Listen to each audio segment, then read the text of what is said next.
After assuming the role of Speaker Satish Mahana in UP Legislative Assembly under Yogi 2.0 government in 2022, impactful work has gained nationwide attention, from making the House proceedings paperless to enhancing the overall structure of the Assembly. Significant advancements have been made under his leadership. As he completes 3 years in office, Mahana highlighted the key achievements of his tenure, emphasizing innovation and technology. Notably, since 2022, the Assembly has functioned without adjournments. In an exclusive conversation with the media, the Speaker also shared insights into upcoming initiatives, including the integration of artificial intelligence in legislative processes. Sir, ये 3 साल में कितना बदलाव हुआ है, क्या क्या खास रहा 3 साल के कार्यकाल में आपके?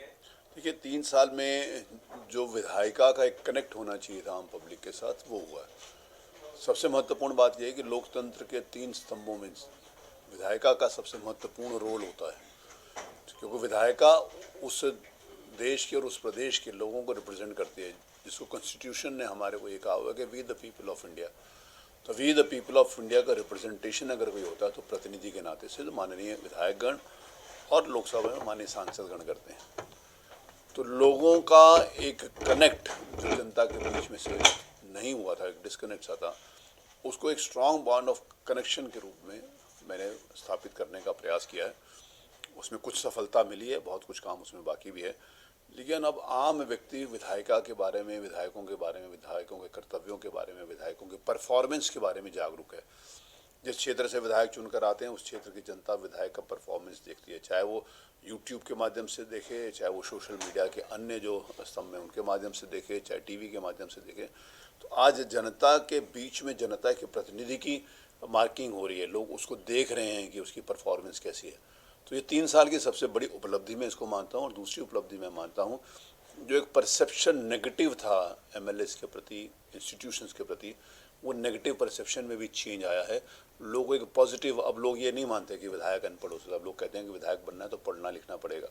आज जो हमारे विधानसभा में अभी यूथ का एक सम्मेलन चल रहा है, तो उन युवाओं की जो वाणी है, जो भाषा है, जो उनमें कॉन्फिडेंस है, और जिस समय भी हम मूव करते हैं सोसाइटी के अंतर्गत, तो नौजवान राजनीति की तरफ आकर्षित हो रहा है, पढ़े लिखे लोग राजनीति की ओर आकर्षित हो रहे हैं। ये इन 3 साल की बहुत बड़ी उपलब्धि के रूप में मैं इसको मानता हूँ। इनोवेशन टेक्नोलॉजी में आप यूपी विधानसभा को कहाँ देखते हैं? काफी चेंजेस आए हैं इनोवेशन टेक्नोलॉजी में। आज पूरे देश की विधानसभाओं में हम अग्रणीय स्थान रखते हैं। 2022 में 29 मार्च को मैं सर्वसम्मति से विधानसभा का अध्यक्ष चुना गया था। मैंने लगभग 1.5 माह में इसको ई विधान में कन्वर्ट कर दिया था, और तब ये देश की पहली विधानसभा थी जो ई विधान लागू करने के लिए तैयार थी। आज हम एआई की तरफ बढ़ रहे हैं, जल्दी ही हम एआई को इंट्रोड्यूस करेंगे विधानसभा में। पूरे देश की विधानसभाओं में डिजिटलाइजेशन के माध्यम से, टेक्नोलॉजी के माध्यम से हम अग्रणीय स्थान के ऊपर हैं, इस बात को मुझे कहते हुए गर्व है। और पूरे देश के असेंबलीज से माननीय वहाँ के अध्यक्ष, स्पीकर्स या फिर वहाँ की टीम उत्तर प्रदेश की विधानसभा को देखने आ रही है, उससे बहुत कुछ सीखने को आ रही है।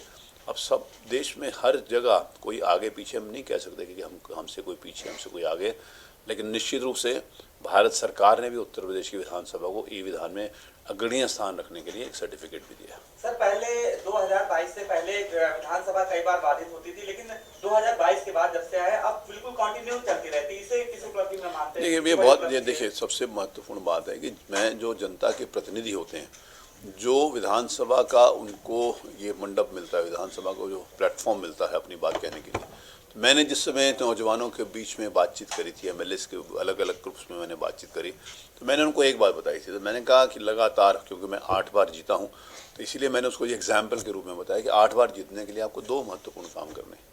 एक तो आपका व्यवहार, आपका आचरण, और दूसरा जनता के साथ आपका कनेक्शन और जनता की अपेक्षाओं को पूरा करना।